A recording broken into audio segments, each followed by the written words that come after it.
జిల్లా సాధన సమితి ఆధ్వర్యంలో సికింద్రాబాద్ ప్రత్యేక కార్పొరేషన్ కావాలని చెప్పేసి కూడా ఈరోజు ఇందిరా పార్క్లో నిరాహార దీక్ష చేస్తున్నారు. మనతో లస్కర్ జిల్లా సాధన సమితి అధ్యక్షులు మనం మాట్లాడదాం. సార్ చెప్పండి, మీ ప్రధాన డిమాండ్ ఏంటి? మేము సికింద్రాబాద్ మున్సిపల్ కార్పొరేషన్ని ప్రత్యేకంగా ఏర్పాటు చేయాల్సిందిగా డిమాండ్ చేస్తూ ఉన్నాం.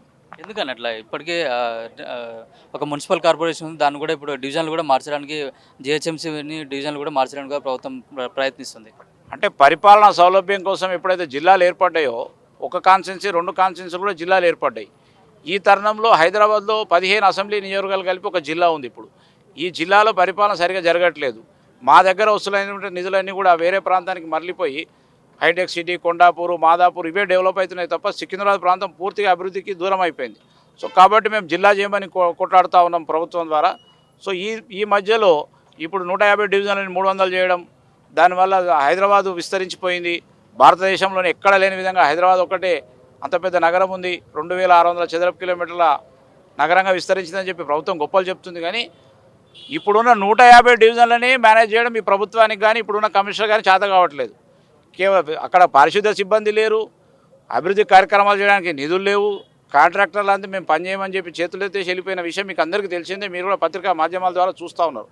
ఈ తరుణంలో 150ని 300 చేసే ఉపయోగం ఏముంది?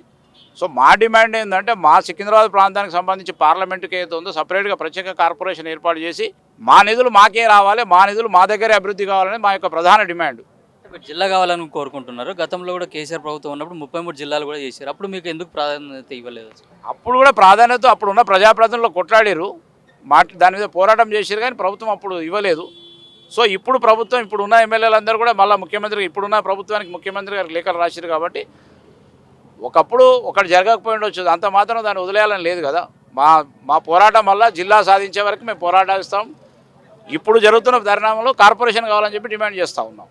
Thank you. అయితే జిహెచ్ఎంసీ డీలిమిటేషన్ జరుగుతున్న సందర్భంలో 300 డివిజన్లు ఏవైతే ఉన్నాయో దాంట్లో ప్రత్యేకంగా సికింద్రాబాద్ కూడా ఒక కార్పొరేషన్ ఏర్పాటు చేయాలని చెప్తున్నారు. అయితే ఇదే నిరాహార దీక్షలో మనతో మాట్లాడడానికి కార్పొరేటర్లు కూడా ఉన్నారు.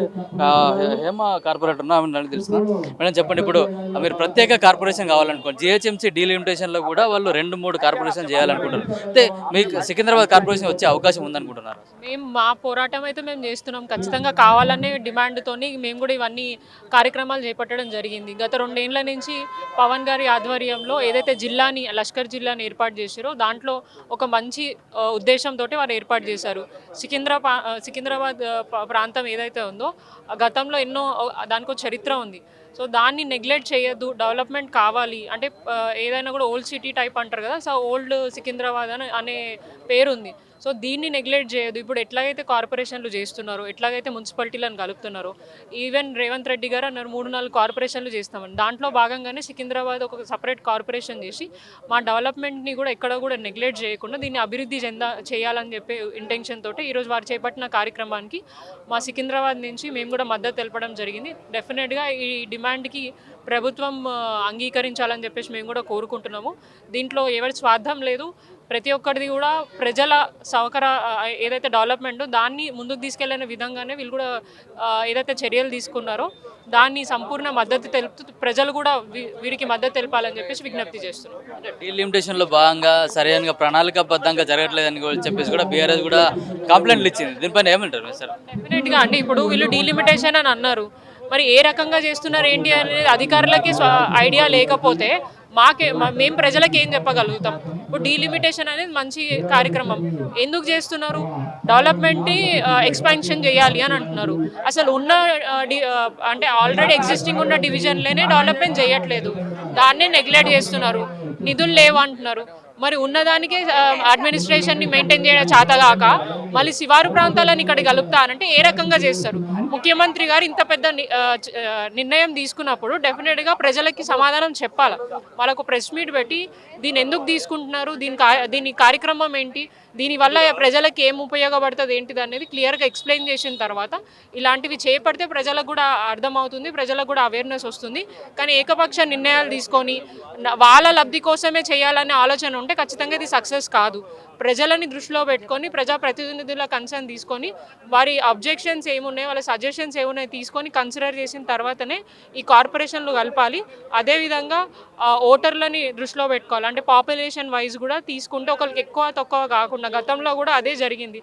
కొంతమందికి ఎక్కువ ఓటర్లు, కొంతమంది తక్కువ ఓటర్లతోటి కొంత డెవలప్మెంట్ కార్యక్రమాలు పూర్తి స్థాయిగా కాలేదు. కనీసం ఇప్పుడైనా ఈక్వల్గా అందరికీ పాపులేషన్ ఇస్తే ప్రజలకు కూడా మంచి చేసే అవకాశం ఉంటుందని మా డిమాండ్.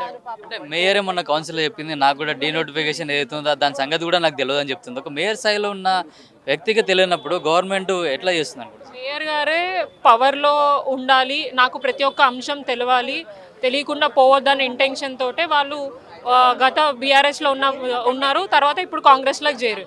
కానీ వారికే ప్రోటోకాల్ పాటించకుండా, వారికే ఇన్ఫర్మేషన్ ఇవ్వకుండా ప్రభుత్వం నిర్ణయం తీసుకోవడం అనేది చాలా విడ్డూరంగా ఉంది.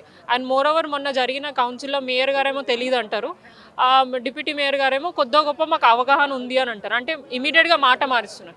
తెలిసి ఉండొచ్చు, తెలియకుండా ఉండదు, కానీ వాళ్ళు అక్కడ కౌన్సిల్లో మాకు అబద్ధాలు చెప్తున్నారని మాకు అనిపిస్తుంది. ఎందుకంటే దీన్ని సీక్రెట్గా చేయాల్సిన అవసరం లేదు. ఇది ఏది చేసినా కూడా అల్టిమేట్గా ప్రజలలోకి వస్తుంది.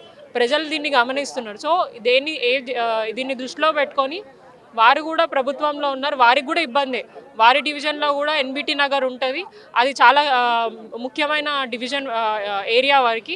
అది డివైడ్ చేసే వారికి బాధ ఉంటుంది. సో సీక్రెట్గా వీళ్ళు ఏదైనా డిస్కషన్ చేసి వాళ్ళకి లబ్ధి చేర్చే విధంగా డీలిమిటేషన్ ప్రాసెస్ చేస్తున్నారేమో అని మేము అనుకుంటున్నాం. ఏదైతే కోర్టు కూడా వెళ్ళి చాలామంది అభ్యంతరాలు తెలిపారు, కోర్టు నిర్ణయాన్ని కూడా వాళ్ళు ఏమంటారు నెగ్లెక్ట్ చేస్తూ ప్రభుత్వం పట్టించుకోకుండా నిన్నగాక మొన్న 24 గంటల్లో ఏవైతే చర్యలు తీసుకున్నారో పబ్లిక్ డొమైన్లో పెట్టమన్నది. కానీ ఇప్పటిదాకా కూడా దాన్ని పట్టించుకోకుండా, దాన్ని పబ్లిక్ డొమైన్లో పెట్టకుండా ఏదో సీక్రసీ మెయింటైన్ చేసి ఎవరికో లబ్ధి చేయడానికి మాత్రమే వారు చేస్తున్నారనేది మాత్రం క్లియర్గా కనిపిస్తుంది. సో దీన్ని ప్రజలు గమనిస్తున్నారు. ఖచ్చితంగా దీన్ని వ్యతిరేకిస్తాం. చట్టబద్ధతతో ఏదైతే ఆ జిహెచ్ఎంసీ యాక్ట్ ప్రకారమే దీన్ని డీలిమిటేషన్ చేస్తే ప్రతి ఒక్కళ్ళు ఆమోదిస్తారు, లేదంటే మేము ఖచ్చితంగా దీన్ని వ్యతిరేకిస్తాం. సార్ చెప్పండి, ఇప్పుడు లష్కర్ జిల్లా కోసం కూడా చాలా సంవత్సరాలుగా కూడా ఒక డిమాండ్ ఉంది, అది ఇప్పటివరకు కూడా నెరవేరలేదు. అంటే నెరవేరలేదు కనుకనే ఈరోజు ఉద్యమాలు చేస్తూ ఉన్నాం. ఉద్యమాల ద్వారా ప్రభుత్వం దృష్టికి తీసుకెళ్ళి సాధించాలనే ఉద్దేశంతోనే ఈరోజు ఈ దీక్షా కార్యక్రమం చేపట్టడం జరిగింది. ఇది మొట్టమొదటి దీక్షా కార్యక్రమం. దీని తర్వాత అంచెలంచెలుగా నగర వ్యాప్తంగా మరి బస్సుల వారీగా, డివిజన్ల వారీగా విస్తరింపజేసి మా లక్ష్యం నెరవేరే వరకు కూడా ఈ పోరాటం ముందుకు తీసుకెళ్తాం. ప్రత్యేకంగా ఈరోజు దేశంలో చిన్న రాష్ట్రాలు ఏర్పాటవుతూ ఉన్నాయి, చిన్న నియోజకవర్గాలైనాయి, చిన్న జిల్లాలైనవి. మరి ప్రభుత్వం ఏం ఆలోచిస్తుందో రేవంత్ రెడ్డి గారు, మరి 150ని 300 చేసి ఏం సాధించాలనుకుంటున్నాడో మరి అది అర్థం కాని పరిస్థితి. ఈరోజు 150లోనే మరి ఎక్కడి సమస్యలు అక్కడ ఉన్నాయి, ఎక్కడ నిధులు లేవు, ఏ రోడ్లు చూసినా గతుకుల రోడ్లు ఉన్నాయి, మంచినీళ్ళ సదుపాయం సక్రమంగా లేదు, డ్రైనేజ్ వ్యవస్థ నిజాం కాలం నాటి డ్రైనేజ్ వ్యవస్థ వల్ల డ్రైనేజీలు ఎక్కడ చూడు పొంగి పొర్లుతూ ఉన్నాయి, డ్రైనేజీలను ఆధునీకరించడానికి డబ్బులు లేవు. ఇవన్నీ పక్కన పెట్టి ఈ నగరాన్ని ఈ మూల నుండి ఆ మూల వరకు తీసుకెళ్ళి మీ దగ్గర యంత్రాంగం లేదు, ఉన్నదానికే యంత్రాంగం లేదు, ఉన్న దాంట్లోనే సక్రమంగా కార్యక్రమాలు జరుగుతలేవు కనుక చిన్న కార్పొరేషన్లు చేసి మరి అందులో లష్కర్ కార్పొరేషన్ సికింద్రాబాద్ మొదటి నుండి 56 ప్రాంతంలో ఉండే కనుక మరోసారి అదే రకంగా సికింద్రాబాద్ కార్పొరేషన్ ఏర్పాటు చేయడానికి అది సాధించే వరకు కూడా మరి లష్కర్ సాధన కమిటీ ఆధ్వర్యంలో ముందుకెళ్తాం. అంటే గతంలో కూడా డిప్యూటీ మేయర్ కానీ పంచుకునే వాళ్ళు అధికారాన్ని, ఇప్పుడు ఎందుకు లేదు అట్లా? ఈ కార్పొరేషన్లో అట్లాంటి పంచుకున్నట్టు ఎక్కడ లేవు. 2 కాంగ్రెస్కే ఉన్నాయి. మేయర్ కాంగ్రెసే, ఒకటే జిల్లా ఒకటే పార్లమెంట్ నియోజకవర్గంలో 2 ఉన్నారు, మేయర్ డిప్యూటీ మేయర్. కనుక పంచుబాట్లు అది ఎప్పుడో 59లో ఉన్న ఒప్పందం తప్పితే ఇప్పటి వరకు అది ఎక్కడ కూడా పాటించలే. కనుక మేము ప్రత్యేకమైన కార్పొరేషన్ కావాలి. ఈ కార్పొరేషన్ ఏర్పాటు చేయడం వల్ల మరి నిధులు విధులు మా ప్రాంతం అభివృద్ధి చెందాలనే లక్ష్యంతో మేము ముందుకెళ్తా ఉన్నాం.